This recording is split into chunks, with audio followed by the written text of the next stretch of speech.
Parashat Noach, Genèse chapitre 6.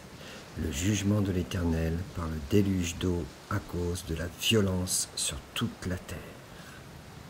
Violence Hamas. Et le lien avec l'actualité, déluge d'Al-Aqsa, le pogrom du 7 octobre 2023, Israël.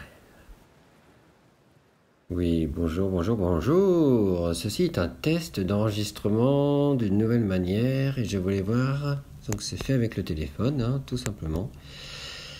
Et je voulais voir si je peux en même temps passer sur d'autres fonctions. Ah oui, on dirait bien. Et bien c'est super.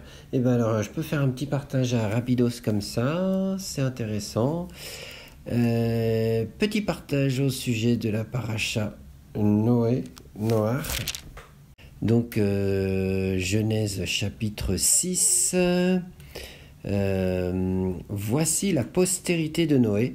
Noé était un homme juste, intègre dans ses générations. C'est selon la traduction de Roumache commentée. Alors, voici la postérité de Noé. Noé était un homme juste, intègre dans ses générations. Noé marchait avec Dieu. Noé engendra 3 fils, Sem, Cham et Japheth. Or, la terre s'était corrompue devant Dieu et la terre fut remplie de brigandage ou de violence, selon les traductions. Dieu vit la terre et voici, elle était corrompue car toute chair avait corrompu sa voie sur la terre.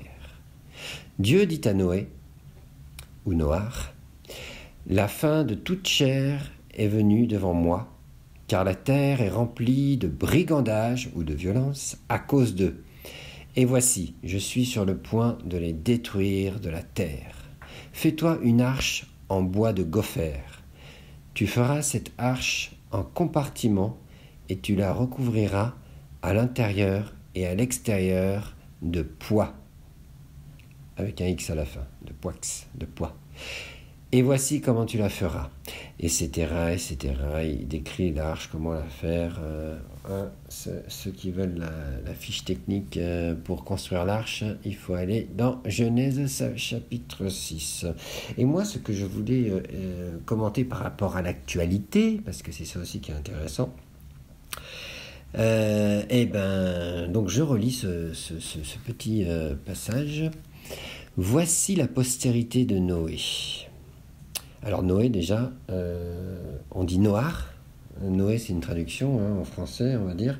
Et Noach veut dire repos, tranquillité. C'est ça en fait. Quand on entend Noach, c'est apaisant normalement. Il y a une consolation, il y a un repos. De toute façon quand on est dans le repos on est consolé et quand on est consolé on est reposé. Donc voilà, Noach c'est ça. Apaisement pour Dieu, pour Hachem, pour l'Éternel. Sa colère a été assouvie. Maintenant, il est au repos. C'est le déluge qui a manifesté la colère de l'Éternel, et après avoir manifesté sa colère, il est apaisé. Juste intègre dans ses générations, ou dans son temps, selon d'autres traduction, à son époque. Selon son époque, il était juste et intègre. Donc ça veut dire que s'il était à une autre époque, on ne sait pas si il aurait pu tenir comme de son temps. Donc c'est par rapport à son temps, il était juste et intègre. Et donc il représentait Israël, l'Israël de Dieu. Alors pour ceux qui sont influencés par les médias, tout de suite... les médias dominants, je veux dire, les mainstream, dès qu'ils entendent Israël, ils ont le poil qui s'hérisse, plus ou moins, ça dépend, parce que des fois, les médias sont du côté d'Israël, et puis des fois, les médias diabolisent Israël. En fait, c'est un peu selon la stratégie du moment.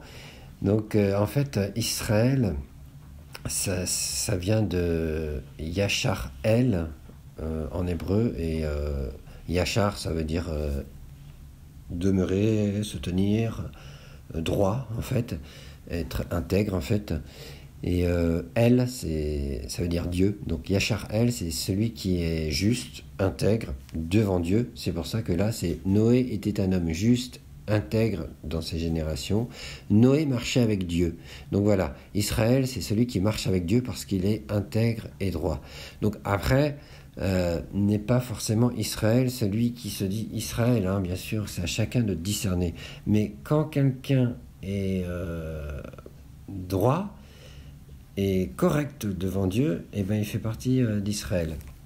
Et c'est pour ça que le Messie Yeshua, quand il a vu Nathanaël sous le figuier, il a dit voici un Israélite devant lequel il n'y a point de fraude. Et ça, c'est dans l'Évangile. Hein. Et pourquoi il a dit ça? C'est parce qu'en fait, Nathanaël était juste et intègre. Et d'ailleurs, il a très vite reconnu le Messie. Hein. Il a su que c'était lui. Parce que justement, il était juste et intègre devant Dieu. Et donc, il était prêt à recevoir la révélation du Mashiach. Il n'a pas été conditionné par des fausses doctrines, des fausses traditions, des choses qui peuvent dévier. Non, lui, il a reçu tout simplement le Messie parce qu'il était Israël, il était israélite. Voilà, ça on retrouve dans, je crois, l'évangile de Jean, mais bon, c'est assez facile à retrouver. Hein. Voici un Israélite devant lequel il n'y a point de fraude. Ça, c'est... Ah, bah attendez, je vais faire la fonction... Est-ce que je peux faire pause? Je regarde et la référence et je reviens. Oui, super, ça marche. Alors... On va y aller, c'est dans Jean chapitre 2, non, chapitre 1, verset 46. Nathanaël lui dit, peut-il venir... Attendez, plutôt, hein, voilà, j'arrive direct. Hein. Ceux qui veulent en savoir plus, ils liront le contexte. Donc Jean chapitre 1, verset 47. Jésus, Yeshua, voyant venir à lui Nathanaël, dit de lui, voici vraiment un Israélite dans lequel il n'y a point de fraude. D'où me connais-tu? Lui dit Nathanaël. Yeshua lui répondit, avant que Philippe t'appelât, quand tu étais sous le figuier, donc en train d'étudier la Torah, ça veut dire ça, c'est la symbolique, je t'ai vu. Nathanaël repartit et lui dit, Rabbi, tu es le Fils de Dieu, tu es le roi d'Israël. Yeshua lui répondit, parce que je t'ai dit que je t'ai vu sous le figuier, tu crois, tu verras de plus grandes choses que celles-ci. Et il lui dit, en vérité, vous verrez désormais le ciel ouvert et les anges de Dieu monter et descendre sur le Fils de l'homme. Et ça rejoint un peu l'histoire de l'échelle avec Jacob. Les anges qui montent et qui descendent, c'est assez connu. En fait, les anges qui montent et qui descendent, ils dépendent du Mashiach, parce que c'est lui l'échelle. Donc c'est lui qui gère tout en fait. Hein. Il est la Torah vivante, donc c'est bien plus qu'un simple homme. Hein. Il s'est fait homme pendant un temps, il s'est dépouillé de sa divinité, donc il était pleinement homme, 100% homme pendant un temps, mais ça reste toujours le Mashiach divin, mais pendant un temps, il s'est dépouillé de sa divinité. C'est des notions de Kabbalah très hautes. Hein. Kabbalah qui veut dire réception. Hein. C'est-à-dire, est-ce qu'on reçoit le message divin? Est-ce qu'on reçoit l'Esprit de Dieu? Est-ce qu'on reçoit l'Évangile? Est-ce qu'on reçoit la révélation du Mashiach? C'est ça, la Kabbalah, c'est recevoir. Mais recevoir spirituellement, quoi, hein, dans le contexte biblique, hein, c'est ça. Donc, voilà. Donc, je reprends. Noé marchait avec Dieu. Et donc, voilà, c'est ça. C'était pour dire ce qu'est un Israélite. Hein. Donc, c'est celui qui voit clair. Hein. Normalement, c'est ça. Et on travaille tous hein, à cela. Hein. Ça ne veut pas dire qu'on est israélite, qu'on va tout voir. Mais en tout cas, normalement, on est censé avoir un peu plus de discernement. Normalement. Hein. Normalement. Alors, donc Noé était déjà un Israélite, hein, dans ce sens-là, il était déjà, parce qu'il était juste et intègre, et il marchait avec Dieu, voilà. Donc ça, c'est la définition d'Israël. L'Israël de Dieu. Hein. Je ne parle pas de l'Israël de Bibi. Hein. Ça, c'est autre chose encore. Hein. Attention. Hein. Parce qu'il faut bien discerner tout ce qui se passe. Hein. Est-ce qu'en fait, l'ennemi de nos âmes, le diable, hein, le Satan, sa stratégie par excellence, c'est la confusion, inverser le sens des mots, c'est Babylone en fait, hein, c'est confondre le langage. Donc c'est important de revenir à la source des mots pour bien comprendre ce qu'il en est. Et donc beaucoup tombent dans la mauvaise interprétation et ils se retrouvent à attaquer Israël au nom de Dieu. Donc ça va pas quand on sait ce qu'est Israël. Donc si Israël en ce moment est plus ou moins fautif, hein, peut-être qu'il vaut mieux pas l'appeler Israël. Par contre, on peut le nommer le gouvernement de Bibi. Voilà, Bibi. On peut l'appeler Bibi. C'est ça en fait, c'est ça. Jusqu'à preuve du contraire. Parce que personnellement, je peux me tromper, mais tant que je vois ce que je vois, et que je crois ce que je crois, et que je vois le danger arriver, je préfère prévenir que de devoir guérir. Tant qu'on peut éviter le drame, évitons-le. Maintenant, je sais que beaucoup disent que oui, mais non, mais t'as pas compris, Dieu agit d'une certaine façon pour accomplir les prophéties et tout ça, donc ils s'appuient sur des prophéties, ils expliquent le sens des prophéties, et puis ça, apparemment, ça colle, en effet, quoique pas toujours, mais partiellement. Et c'est là où ça devient compliqué. Et donc, à un moment donné, les prophéties vont s'accomplir, qu'on le veuille ou non. Et il y a d'autres prophéties qui peuvent aussi, ou des décrets, hein, qui peuvent aussi être reportés ou annulés. Donc ça, il faut le savoir aussi. Hein. Donc on a cette possibilité hein, de pouvoir annuler des décrets, les reporter ou les adoucir. Enfin voilà, il y a moyen toujours de s'arranger. Mais c'est sûr que d'autres décrets s'accompliront. Hein. Mais voilà, là on est dans la course et tout est jouable encore. Et quand c'est la confusion comme ça, ce qu'il faut, c'est être tendre vers la posture de cœur juste et intègre devant Dieu pour marcher avec lui. Et cette posture-là, cette disposition de cœur, cette kavana en hébreu, là, l'intention du cœur, c'est de pratiquer ce qui est juste. Et voilà, à défaut d'en savoir plus. Voilà. Voilà. Donc, maintenant, il y en a qui sont convaincus de leur bonne interprétation des prophéties. Allez-y, hein, on verra bien.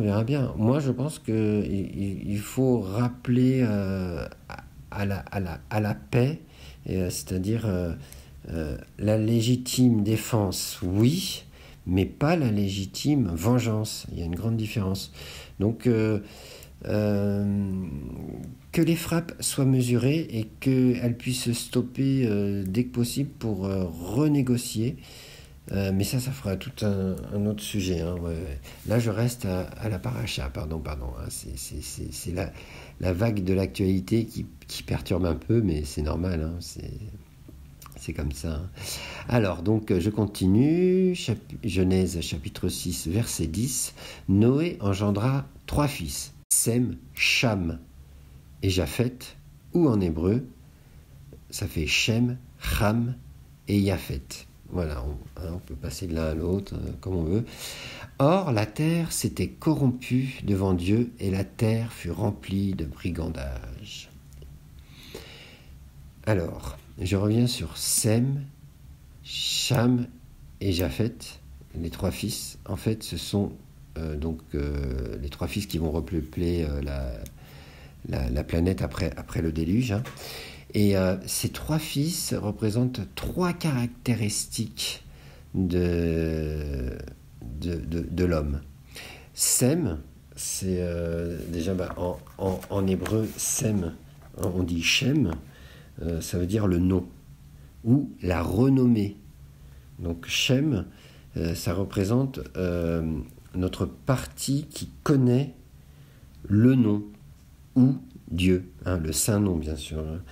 Hein. Donc c'est censé être Israël normalement. Hein. Donc Shem, c'est très important d'avoir cette face ou cette mesure en nous. C'est très important. On doit marcher avec Dieu, c'est important. On doit le connaître, on doit apprendre à le connaître au travers de l'étude des Écritures, de la mise en pratique, hein, au travers, par la foi, quoi. Voilà. Donc ça, c'est très important. Cham, ça représente, ça veut dire chaud, bouillant, voire même brûlé. Hein. Donc voilà. Et Cham, ça représente les pulsions, le feu qu'il y a en nous. Et c'est très important d'avoir un feu canalisé, sinon c'est dévastateur. Et d'où la malédiction de Cham ou de Cham, que plusieurs ont entendu parler. C'est pas une question de couleur de peau, hein. On s'en fiche de la couleur de peau. La malédiction de Cham, c'est lorsqu'on est victime de nos pulsions. Voilà, c'est ça en fait. Voilà. Donc après, il y en a qui disent ouais, c'est les Africains qui ont hérité de la malédiction de Cham, parce que Cham, il est parti dans les territoires du sud. Alors, c'est sûr qu'il y a aussi la malédiction de Cham en Afrique, bien sûr, mais pas qu'en Afrique. Elle est partout où il y a les pulsions animales de l'homme qui dominent, et puis c'est tout. Donc c'est sûr qu'il y a en Afrique, hein, ça, oui, mais pas que. Donc là où il y a des problèmes de pulsion, il y a des problèmes de Cham, de chaud bouillant, de sang chaud, et il faut apprendre à gérer ça. Et une fois qu'on a appris à le gérer, ce zèle, en fait on peut traduire Cham par zèle, ce zèle on le met au service de l'Éternel, au service du Seigneur, grâce à notre connaissance de Dieu, donc par Shem, Ram est canalisé par Shem, et donc le zèle, il s'accomplit en fonction de l'enseignement de Dieu, donc ça c'est super. Et ensuite, Yaphet, le dernier, en tout cas dans l'ordre dans lequel les frères sont donnés là, Yaphet, c'est en fait c'est la beauté. Hein, on peut le traduire par l'esthétique. Et ça représente la culture grecque, voilà. Mais après, ça va même au-delà. Hein, c'est tout ce qui est esthétique, en fait. Hein. Donc, Yaphet, c'est la beauté. Et donc, ça nous apprend que pour être équilibré, on doit avoir ces trois mesures en nous. Donc Sem ou Shem, qui est la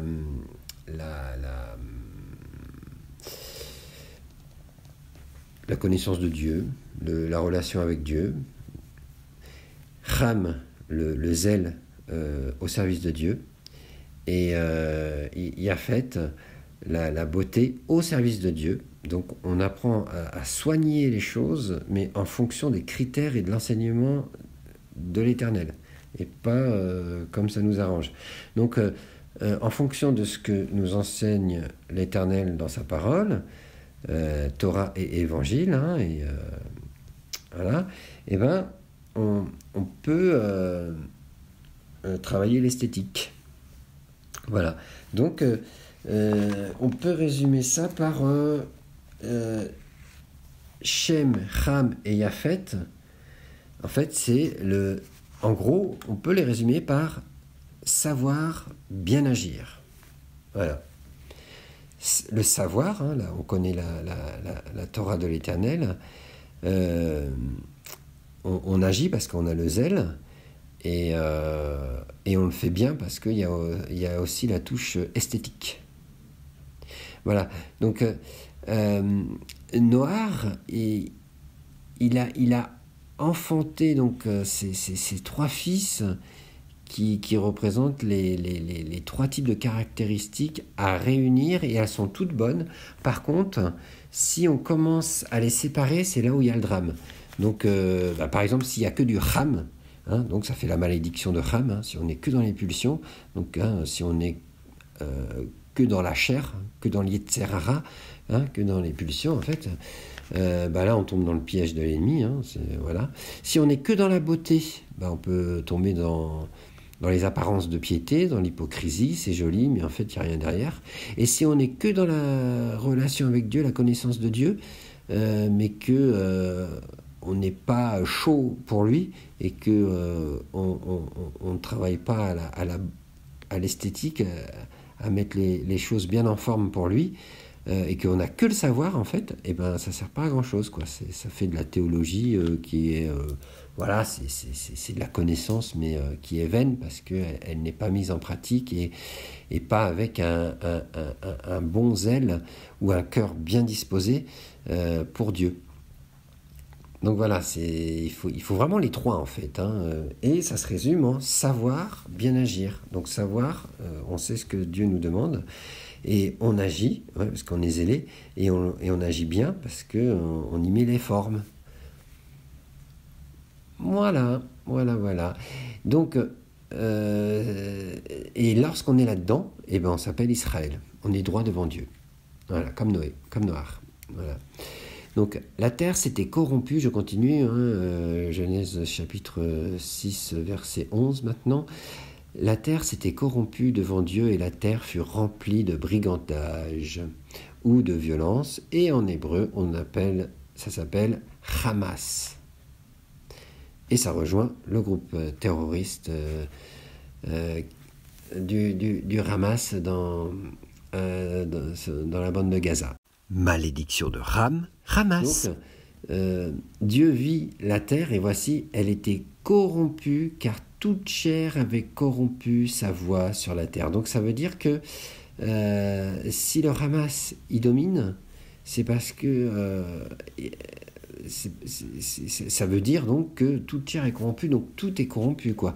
Et il faut savoir quand même que le Hamas domine la bande de Gaza, mais cette bande de Gaza, quand on regarde la carte, elle est appelée à faire partie d'Israël selon la description biblique de la terre d'Israël. Je reste au niveau biblique là. Donc ça veut dire quoi? Ça veut dire que ce Hamas est issu d'Israël, en fait. Donc Dieu vit la terre, et voici, elle était corrompue, car toute chair avait corrompu sa voix sur la terre. Mais il parle de quelle terre, là? Si on relie à l'actualité, c'est la terre d'Israël qui est remplie de Hamas. Et donc, Dieu dit à Noé, la fin de toute chair est venue devant moi. Donc en fait, ça ne veut pas dire qu'il n'y a que Gaza qui a du Hamas. C'est tout Israël qui est malade, rempli de brigandage, rempli de vols, rempli d'impudicité, rempli de péchés, en fait, de toutes sortes. C'est ça, en fait. Voilà. Alors donc Dieu dit, la fin de toute chair est venue devant moi, car la terre est remplie de Hamas, de brigandage, de violence, à cause d'eux. Et voici, je suis sur le point de les détruire de la terre. Fais-toi une arche en bois de gopher, tu feras cette arche en compartiment, et tu la couvriras, si c'est cela. Et donc là, en fait, il y a le décret du déluge qui arrive, parce que tout est corrompu. Mais si on relie à l'actualité, mais c'est Israël qui est corrompu. L'Israël de Bibi, bien entendu. Et pourquoi ce serait lui? On pourrait dire, mais non, c'est le Hamas. Ouais, mais le Hamas, il a été entretenu par qui? C'était une stratégie politique pour que Bibi puisse maintenir la division parmi les Palestiniens. Le Hamas s'oppose au Fatah, pour ceux qui connaissent. Yasser Arafat qui était avec le Fatah. et le Hamas était l'opposant. Et donc comme ça, les Palestiniens étaient toujours divisés, et puis pour essayer de faire un État palestinien, c'était impossible. Mais donc ça, c'était une stratégie politique de Bibi, qui est connue, c'est pas non plus un secret, c'est juste une stratégie politique. Mais donc qu'est-ce qu'il a permis pendant plusieurs années là? Il a fait grandir le Hamas, qui était financé par plusieurs pays arabes, mais aussi soutenu par Israël, oui, et jusqu'au jour où il y a le déluge qui arrive, le déluge d'Al-Aqsa, le pogrom là, qui est arrivé le 7 octobre. Et ce déluge d'Al-Aqsa, donc ça représente la Mecque, la mosquée, excusez-moi, ça représente la mosquée, le Mecque aussi de toute façon, mais bon, on va surtout dire la mosquée qui est à Jérusalem là, avec le dôme doré, tout le monde l'a déjà vu, donc ça c'était le déluge d'Al-Aqsa. Mais il faut savoir que on peut le traduire autrement. C'est le déluge de l'attaque de l'islam radical, l'islam extrémiste. On peut le dire comme ça. Et alors donc, ça veut dire quoi? Ça veut dire que le déluge est passé? Non. C'était juste une première vague. Et encore, moi je dirais, c'était un premier vent, ou les premières gouttes, la première pluie. Ça annonce le déluge qui arrive. Moi je pense que c'est ça. Mais c'était déjà une forme de déluge, bien entendu. C'est horrible ce qui s'est passé. Mais par rapport à ce qui peut arriver, c'est pas grand-chose. Donc, voilà, c'est parce que Israël est malade, Israël est trop dans le péché, et il est rempli de Hamas, entretenu par lui-même, par son propre péché, et entretenu par le gouvernement de Bibi. Et donc, le déluge arrive. Mais c'est le déluge, c'est un jugement de l'Éternel. Moi, c'est comme ça que je le vois. Donc, je sais que ça se discute, bien entendu. Et je rappelle que je suis pour Israël, mais l'Israël de Dieu, pas l'Israël qui a juste du Yafet, c'est-à-dire des belles apparences. Non, il faut les trois frères. Il faut Shem, connaître Dieu, apprendre de Dieu, marcher avec Dieu, quoi. Ham, il faut avoir le zèle pour l'Éternel. Notre sang chaud est tourné vers Dieu, on l'aime d'un amour infini, et chaud bouillant pour lui. Et Yafet, on y met les formes comme il faut, on soigne les actions, quoi. Voilà, donc c'est ce que je voulais partager par rapport à la paracha de cette semaine. Et puis là, je rappelle qu'on est le combien là? On est le 21 octobre 2023. J'avais oublié de dire au début, c'est pas grave. Et je fais un test d'enregistrement avec mon téléphone pour voir comment ça donne. Alors, est-ce que j'ai tout dit? Non, j'ai pas tout dit, mais je pense que vu le temps que j'ai mis, je pensais être plus court. Je vais m'arrêter là. Voilà, donc moi c'est comme ça que je le comprends. Après, je sais qu'il y a d'autres interprétations, il y en a dans tous les sens. Là, j'ai vu des interprétations qui s'opposent à la mienne et qui sont intéressantes. Alors moi, je dis pas que j'ai raison. Je donne la compréhension que j'ai des événements reliés à la Torah. Maintenant, ça vaut ce que ça vaut. Mais voilà, moi je le vois comme ça. Et puis, pour moi, tout s'imbrique selon ce que je comprends. Ça tient debout, ça tient en vérité, selon ce que je vois. Mais je suis prêt à écouter les autres versions. Moi, ça ne me dérange pas parce que ce que je cherche, c'est la vérité. Et je sais que je peux avoir qu'une partie de la vérité. Je peux aussi me tromper. Et la vérité nous nécessite parfois de faire teshuva, c'est-à-dire repentance, reconnaître nos fautes. Donc, je suis prêt à reconnaître nos fautes, mais encore faut-il que je comprenne. Donc je suis prêt à écouter d'autres versions avec plaisir, parce que même si je ne suis pas d'accord, et même si c'est des versions qui sont fausses, parfois il y a des perles à tirer des autres interventions, partages, enseignements. Donc il n'y a aucun souci, hein. Moi c'est toujours un plaisir. Voilà, et ben à bientôt, soyez bénis, et Shavuot, parce que là c'est sortie de Shabbat. À bientôt.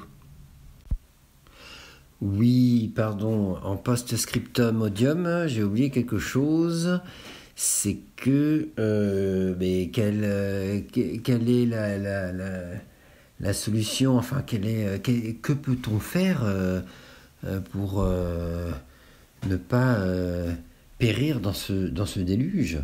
Eh ben, on continue toujours dans la parachate, hein, donc parachate Noé, Genèse chapitre 6, verset, on va le prendre verset 13.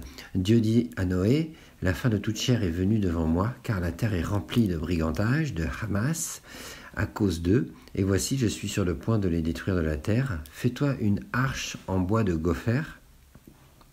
Tu feras cette arche en compartiments et tu la recouvriras à l'intérieur et à l'extérieur de poix. Voilà, je m'arrête là. Et en fait, la solution, c'est qu'il faut se réfugier dans l'arche. Et alors, cette arche, c'est quoi? Eh bien, il faut se réfugier en Dieu. Ok, d'accord. Comment? Par le moyen de la foi. On lui demande grâce. Hein, et il nous sauvera. C'est par grâce que nous sommes sauvés, par le moyen de la foi. Donc, ça, on pourrait dire c'est bien beau, mais ça ne suffit pas. Et bien donc, on voit, on peut aller creuser dans ce passage. Et il y a deux mots qui sont très intéressants. C'est fais-toi une arche en bois de gopher. Et le mot gopher veut dire, c'est du bois en fait, hein, c'est un bois. Le sens est inconnu selon mes recherches, mais on pourrait trouver. Hein, mais là, je suis allé voir juste dans les références dictionnaire Strong's, hein, pour ceux qui connaissent, hein, c'est assez connu. Donc le sens n'est pas vraiment connu. C'est peut-être de la racine de loger, se loger. Ça rejoint en fait ce bois de gopher représente le bois qui va être notre refuge, en fait. Hein. Donc, on doit avoir un lieu de refuge, mais c'est pas suffisant, et il faut la suite. Tu feras cette arche en compartiments, et les compartiments, c'est aussi les mesures des trois frères dont j'ai parlé.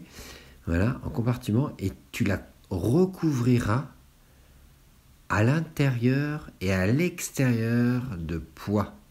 Et poix, en fait, c'est kopher en hébreu, et ça veut dire rançon, prix d'une vie. C'est un présent, c'est une rançon.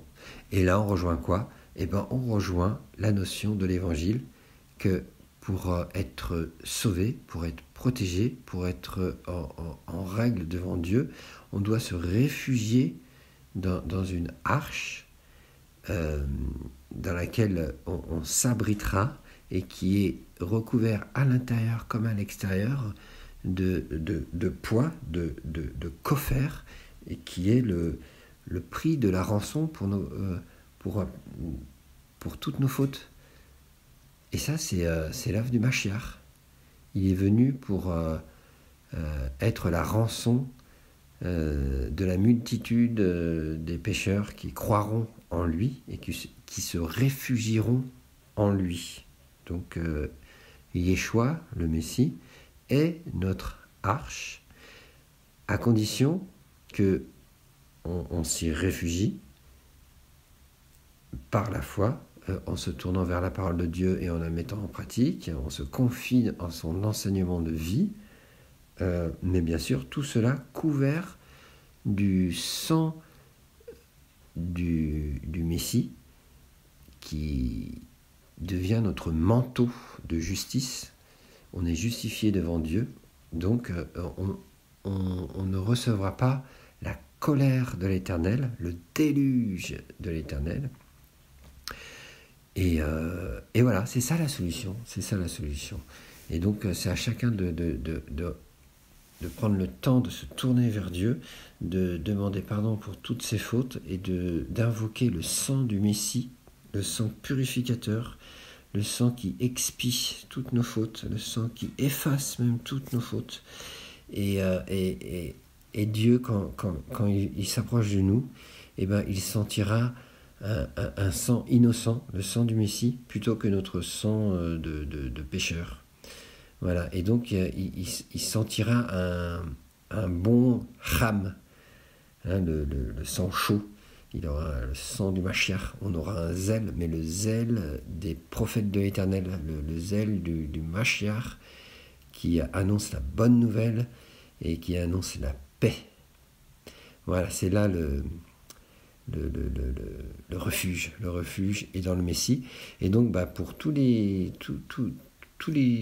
juifs et non-juifs même qui sont en Israël et qui craignent le pire, voilà, vous savez quoi faire. C'est le Messie avant tout. Et même de toute façon partout sur Terre, parce que là, le déluge est en train d'arriver un peu partout. Alors ça sera pas forcément, ce sera pas un déluge d'eau, mais ça sera un déluge de jugement de toutes sortes. Et donc il est vraiment temps de se mettre en règle avec le Seigneur, avec l'Éternel. Et c'est pour ça qu'il nous a envoyé son oint, son Mashiach, Yeshua ou Jésus. Voilà, donc il y a l'évangile pour en savoir plus. C'est à chacun de faire son chemin, d'avancer sur le chemin de la vérité et de la vie. Personne ne le fera à notre place. C'est à chacun de persévérer, d'avancer. Bien sûr, on peut avoir des conseils fraternels, des appuis fraternels, mais on peut être soutenu, bien sûr, mais c'est d'abord s'appuyer premièrement sur Dieu, car malheur à celui qui se confie dans l'homme, dans la force de l'homme, parce qu'elle est trop limitée. Donc il ne faut pas s'appuyer sur notre propre sagesse, mais s'appuyer sur l'Éternel, et alors il aplanit notre sentier. Donc appuyons-nous sur l'enseignement de Dieu, recevons-le comme un enfant reçoit l'éducation. Il est un enfant sage, bien sûr, hein, et on y croit, et on avance, et on sera protégé. Voilà. Merci, à bientôt. Ah oui, aussi, en deuxième post-scriptum, je voulais lire un petit commentaire des sages d'Israël concernant le verset 14. Toi, Noé devait construire l'arche lui-même. C'est comme si Dieu lui disait, de façon allégorique, « Fais une arche qui illustre ton propre comportement.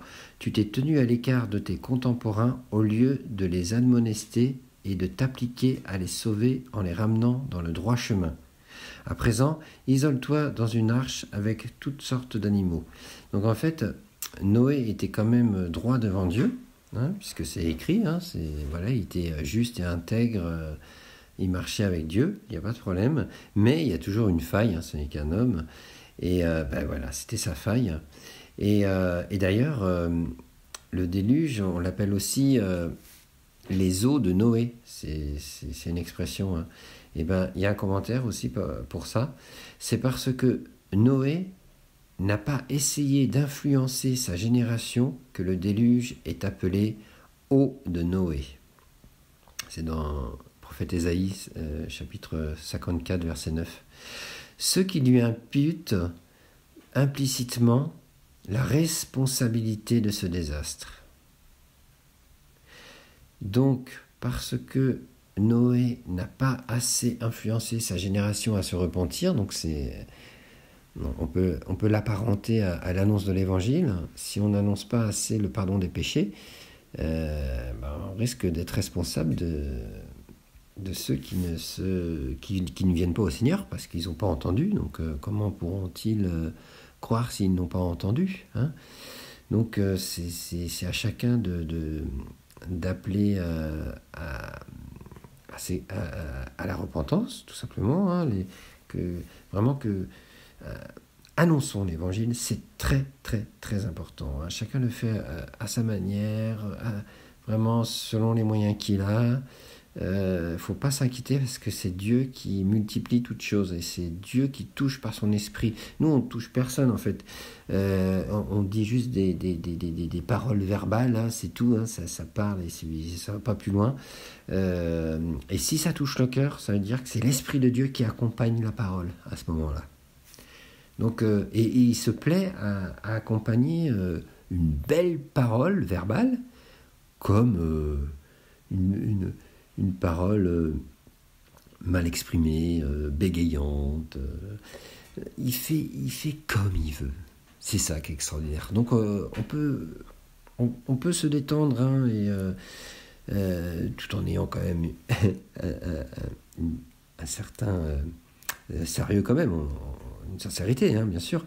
Mais il n'y a pas à s'inquiéter que chacun s'exprime avec un cœur ouvert. Voilà, c'est Dieu qui touche les cœurs, c'est pas nous, hein. Nous, on est juste un vecteur, mais s'il n'y a pas l'Esprit de Dieu qui suit, ça sert à rien. Et donc les eaux de Noé, parce que Noé n'a pas assez prévenu les gens de sa génération. C'est quand même quelque chose, hein. Et donc, là, voilà, le lien que je voulais faire encore avec l'actualité, c'est que le pogrom a été appelé le déluge d'Al-Aqsa. Donc, on pourrait en déduire que c'est à cause d'Al-Aqsa qu'il y a eu ce déluge. Donc, Al-Aqsa, c'est la symbolique, hein, en fait, d'islam radical. Et donc, en fait, là, on assiste à première vue, hein, à une guerre de religion, l'islam contre le judaïsme, en fait. Et Al-Aqsa, hein, qui est le dôme doré là, à Jérusalem. Donc, en fait, on voit que c'est une guerre de territoire, de terre sainte, et on sait que les Juifs, ils ont en projet de construire le troisième temple qui est censé être à la place du dôme doré. Donc c'est pour ça qu'il y a un début de guerre qui arrive là, et donc en fait tout ça, on pourrait en déduire que c'est une guerre de religion. En façade, oui, mais en fait ça va bien plus loin, mais ça fera l'objet d'un autre partage. Mais voilà, en tout cas, tout ça, ça nous aide à décoder. Voilà, le déluge d'Al-Aqsa, c'est le déluge en fait de l'islam extrémiste, parce qu'il y a dans l'islam, il y a des bonnes choses aussi, hein, attention, hein. Mais là, il y a une extrême. Toutes les extrêmes sont mauvaises, hein. Donc l'islam fanatique, hein, on va dire, c'est cette guerre-là, quoi. Donc c'est sûr que c'est pas terminé. Donc ce déluge n'est pas terminé. Il a commencé. Mais quand est-ce qu'il va terminer? On verra. Et donc Israël décide de répliquer avec l'opération glaive de fer. Alors, ça, c'est répondre au mal par le mal, hein. C'est un régime d'extrême droite, hein. C'est pas bon du tout. Et glaive de fer, on sait que les glaives, c'est en fer. Pourquoi le répéter? C'est pour insister sur le fait que le fer, c'est vraiment la symbolique de la guerre, quoi. Donc, ils vont vraiment répondre par la guerre. Et donc, il y a une volonté de partir en guerre qui est extraordinaire. Et on le voit aussi, hein, dans les médias mainstream, surtout israéliens, même dans les autres pays, même en France, hein. Mais là, je pense particulièrement à un média qui est assez connu, un média israélien, là, I24, là. J'ai vu comment ils conditionnent quand même pour aller en guerre, hein. Ils mettent des images très impressionnantes de l'armée d'Israël, hein, pour montrer la grande force, le grand nombre de chevaux d'Israël, hein. C'est une expression pour dire la grande puissance, quoi, hein. Le cheval est la symbolique de la puissance, de l'orgueil aussi. Voilà, donc ils mettent des belles images bien filmées et dans l'inconscient, ça donne envie de faire la guerre, quoi. Parce qu'on a envie d'utiliser tout ce matos, quoi. Ouah, ça claque, hein, c'est beau, beau comme un camion, hein. Ouais, c'est joli, quoi. Et, euh, et puis donc, ils conditionnent comme ça, mais c'est dans l'inconscient, hein, parce que la propagande, c'est dans l'inconscient. Hein. Et aussi, ils montrent des images de comment soutenir aussi l'armée au travers de civils hein, qui s'occupent de la logistique. Et, donc il montre tout ça en images avec une musique très sympathique qui détend et cela a pour but de rendre la guerre sympathique aux civils. On nous fait aimer la guerre. Il y a le côté beau comme un camion et puis il y a le côté euh, entraide, on va les aider, on est une famille, on est bien, c'est chouette la guerre, c'est vraiment sympathique. Ah là là, c'est sympa la guerre. Voilà, donc je dis ça parce que c'est le contexte de la propagande. Elle a pour but de faire aimer la guerre, alors qu'il n'y a rien de plus horrible. Et là, récemment, ils ont même décidé maintenant de passer les images du pogrom comme ça a été filmé avec les caméras de surveillance et puis même les caméras sur les soldats eux-mêmes et sur les ayatollahs eux-mêmes. Là, ils sont en train de répandre la violence, répandre la peur, répandre du Hamas. Voilà. En fait, le Hamas est premièrement dans les mainstream, là, de plus en plus. Voilà, c'est horrible. C'est horrible ce qui se passe. La violence est partout et c'est même honteux. Honte à cette chaîne que j'ai évoquée là, mais il y en a d'autres. Hein. Tous ceux qui osent diffuser les massacres sous couvert hein, de sensibiliser vraiment à la vérité parce que il y en a qui auraient envie de minimiser ce qui s'est passé. Non, il ne faut pas minimiser, mais il ne faut pas non plus montrer ce qui s'est passé parce que nous sommes des êtres visuels et quand on voit des choses, ça nous touche. Quoi, hein, et si ça passe dans les médias de grande écoute, on va vraiment rendre la population complètement barjot, quoi, hein, traumatisée, flippée. Et ça, non, il faut pas tomber dans ce piège. Donc, je suis prêt à reparler de ces médias en bien s'ils se repentent, s'ils font teshuva, il est toujours temps. Mais sinon, il faut dénoncer ça, hein, parce que ça, c'est honteux, honteux, honteux. Moi, j'ai juste vu, 2-3 images assez marquantes, et j'ai arrêté tout de suite, quoi. Du coup, je ne suis pas conditionné par la peur que ces choses véhiculent, parce que quand on regarde trop d'images comme ça, la peur arrive inévitablement. Et c'est normal, parce que la peur, c'est aussi une protection. Ça peut nous sauver quand c'est pas une phobie, bien sûr, hein, mais quand c'est une peur légitime, c'est une protection. On sait qu'il ne faut pas faire ceci, pas faire cela, ne pas aller n'importe où. Voilà, donc, mais si on nous arrose, si on nous fait subir un déluge de Hamas au travers des infos, là il n'y a plus d'espoir. on va dans la mort, quoi. Donc voilà, allez, je m'arrête là. À bientôt.